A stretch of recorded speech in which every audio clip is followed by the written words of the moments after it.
Don't you fret about that. I love you. Young wide receivers have been stepping up big time in these preseason games. I think got a lot of talent out there. Definitely throwing more than 25 touchdowns. And last but certainly not least, draft Josh Gordon late, people. It might not be news that really caught the attention of other owners in your league with everything going on with Andrew Luck and we got to worry about Lamar Miller. So if Gordon keeps falling, definitely pick him up because he's due for a big season if he stays on the field, stays out of trouble. I love it. And thus concludes Fantasy Files. The players are out there. Just go and find them. Listen to Dylan. I definitely just did the Wayne's World show. Sorry, had to. Swing. Scooby flashback. Swing. Shrinkage says what? Oh, God. I just said that on live radio. Go, David. Oh, yes. All right, knucklehead. All right, we better get the break, people, so we can get the one and only Julius on and talk a little bit of Lions, as much as that's going to probably make Mr. Dave go gray in the hair. And it won't. If you think I get excited sometimes when you talk anything Lions, Dave, I can feel part of your blood boiling out of the left side of your head. Let me at him, Shane. Let me at him. Yeah. Look, guys. This is a huge, huge fantasy weekend. Just remember to stay water out there, stay fluid. Don't have a determined mindset of, I got to go running back, or I got to go zero wide receiver. Just pick the best guys. I don't even touch running backs in PPR leagues. Just remember to stay calm, take a quarterback late, take a tight end late. You can stream those positions. And as far as defenses go, don't draft them early. You got the Jacksonville Jaguars in Kansas City week 1. You got the Houston Texans going to New Orleans week 1. So keep an eye on the schedules with your defenses. I got one more question, Dylan. Yep. Michael Crabtree with the Cardinals, worth a late round flyer? Absolutely not, but it does pump Larry Fitzgerald down for me. I just like picked Larry him up. a lot. I know. Sorry. You broke his heart again, Fredo.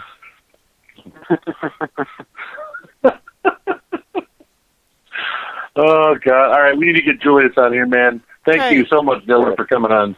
We appreciate you, Of Dylan. course. See you guys. You have a good night. Huh? You're amazing. Don't end up sleeping with the too. fishes, if you know what I mean. Hey, we got my cousin Vinny. Oh, my, these two youths. We're going to break to get Julius on. Bye, Dylan. We'll be right back. The show just climbing this rope right here. And if there's a man upstairs, he kept bringing me rain. But I've been sending up prayers and something's changed. I think I finally found my hallelujah. I've been waiting for this moment all my life now. All my dreams are coming true, yeah. I've been waiting for this moment.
And it is good to be alive right about now, and we are now joined by Julius to talk some Lions. Say hello, Julius. How you guys doing? My arrow. We're alive and well. It is wonderful to meet you and have you on, and thanks for being a lifesaver and coming on last minute to fill our time slot. Yes, No problem, buddy. That was amazing. No problem. I've been following you guys' show for a while now. My good buddy, a good old Army buddy, David Stager here, the Packer fanatic. But no problem. I'm glad to be on. All right, Dave, you know the tradition. Julius, for our first-time guest, we have what we call brag time. And that's Build that ego up. Yeah, it's a little time to pump yourself up, pat yourself on the back, give yourself a hug, brag yourself up, tell everybody how great, wonderful, and amazing you are. Hit it, buddy. I'm a writer. I write about the Lions on Detroit Sports Nation. It's a pretty popular regional sports website over in the Detroit area. I do columns on the Lions, pretty much give my opinions. So I've been having fun with that for a few years now. I spent 8 years in the Army. Deployed a couple times. I was with your buddy David there for a while over in Germany. It was the time of my life, and now I'm living a good life back here in Texas, just doing my thing. What is with all these people not taking advantage and fully, ego? I know. He's so humble, dude. You won't ever hear him brag about himself. That's not the point of this segment, though. It's like you're supposed to brag yourself up. I'm going to have to start calling this humble pie time or something like that. Well, Jay, where can we go ahead and find you at, brother? Where can we go ahead and for Twitter and everything else? What's your contact? On Twitter, I'm at the Fifth Top, spelled out. And you can also find all my work on DetroitSportsNation.com. If you're a Lions fan or NFC North fan or football fan.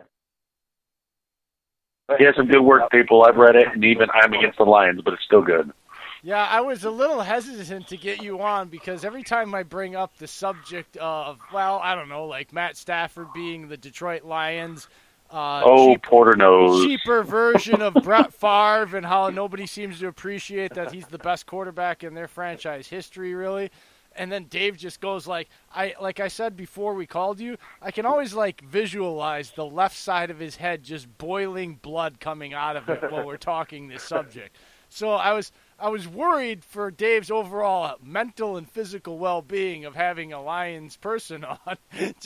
I didn't want to lose my partner to cardiac arrest. Me and Dave have been arguing Lions Packers for the last decade.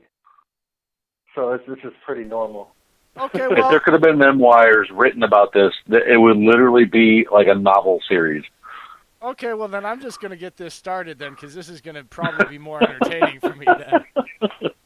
Tell me why, Julius, is Matthew Stafford going to make this team a playoff viable team this year? He is going to do that because he has more weapons than he's ever had in his career. And that is even including his Calvin Johnson days, Nate Burleson days.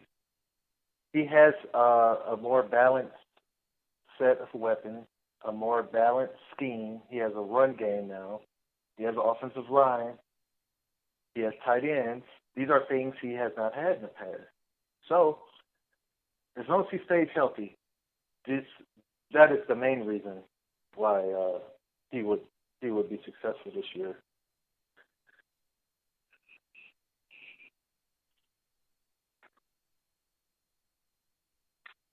See? Oh, well, I got to turn. Sorry, I was taking that broken glass and shoving it in my ears. Sorry. This is what I'm talking about. He's dead air over there, and I'm trying to figure out if he's busy tying a rope around his neck or what's going on. Dave is the biggest. Dave's been talking ish about Matthew Stafford since he's been at the University of Georgia. So I watched him play in Georgia, and it's the same thing I've seen. I get my turn. So when he played at Georgia, it's the same thing, man. He gets near the big games, and it just goes poof in front of his own face. And it's because he gets in his own way. Mentally, he cannot seem to get over that hump. It's everyone talks about weapons. When the big games come, he cannot seem to get over that hump. Every time he's had a division title chance, every time he's... Can I cut you off? Go ahead. Are you saying when he gets to what big games are you talking about? Division title games, playoff games, stuff like that. Comebacks in like the last 5 years, so he's clutch. But if you're talking the season he did it with 8, Julius, it was all 500 below teams. He hasn't made it to that many big games. He hasn't even made it to it. He's been in 2 playoff games? You just argued my point for you. Okay, he's not capable of carrying a team through the playoffs. Okay, I'll give you that. Go ahead, continue. Even the playoffs, division title games. He's had 3 chances for division titles. He's had 3 chances for playoff wins. And every time that's happened, you go look, he's had a turnover each, at least one in each game. And it always comes at the wrong opportune time. I understand the Dallas game had the pass interference, but Stafford also had the interception late in that game. I believe it was late third. He had an interception in that Dallas game that no one talks about. And I just feel that, like last year with the Saints and Rams game, you shouldn't let one play define the game. There's a whole nother 60 minutes. And with Stafford, we know he has the talent. We've watched it. What? Guess what? This is what did I always used to say to you in the Army every time we used to argue about this? It's been forever, man. Remind me. I need to hear it. His memory sucks 5 minutes ago, Julius, and you're asking him to go back 10 years, man? He's like I forgot what I ate for dinner. He's like the DOS operating system. We don't have enough on-air time for him to go through all these files to figure out. I want to hear what he used to tell me. What is it, Jay? Jay, I used to tell you to stop bringing up old shit. I gotta, you know what? That's all we have to go off, because you can't go off the future. You can't go off the future, even but you can't also say the future is the reason he's going to not succeed this year. Even just going... the past is not the reason he's not going to succeed this year. You cannot use the past as even if I just use last year, if you look at the regression he's had since Calvin Johnson has left, his touchdowns have been dropping, his turnovers have stayed the same. I can't roll with him if he can't produce. Job of building the offense around him. They've had no running back since Reggie Bush, and he wasn't even barely a running back when we got him. And he had 1K. They haven't had an O-line since we were in since we were in NFC Central with the Bucks in like the early 90s. Oh God, when we had the Yucks there, yeah, I remember. We had a good passing game for 6-7 years with Calvin Johnson and those guys, but we've never had good tight ends. We've never had any other big name receivers. This is the best. I'm telling you, this is the best, most balanced offense they've ever given Stafford. And as long as he stays healthy, I have a good feeling about it. Okay, well then here's going on to the next one. If this is the best roster he's had, then what do you have to say about, and what are you kind of, as a guy that writes and covers these guys, what's actually going on with Matt Patricia and the players? Like, there's a lot of stuff being semi-reported and stuff. So I'm asking you, I'm not casting any aspersions, Julius, all right? I'm just saying, I know it's been semi-reported, and some of it may be rumors. I'm asking you, as somebody that actually does dig into this, what's really going on with Patricia and that locker room? Matt Patricia has a identity problem, and it rubs off on the rest of the locker room. He does things in weird ways, like the way he sits behind the water coolers on the sideline with his one leg on his little scooter, 20 feet away. He did that last game, and it bothered the hell out of me. Bro, that shit, stuff like that pisses me off. He has a pencil in his ear, but he has a laminate paper in his hand. He makes questionable decisions. He talks to himself in third person, and I'm telling you, he better pray. He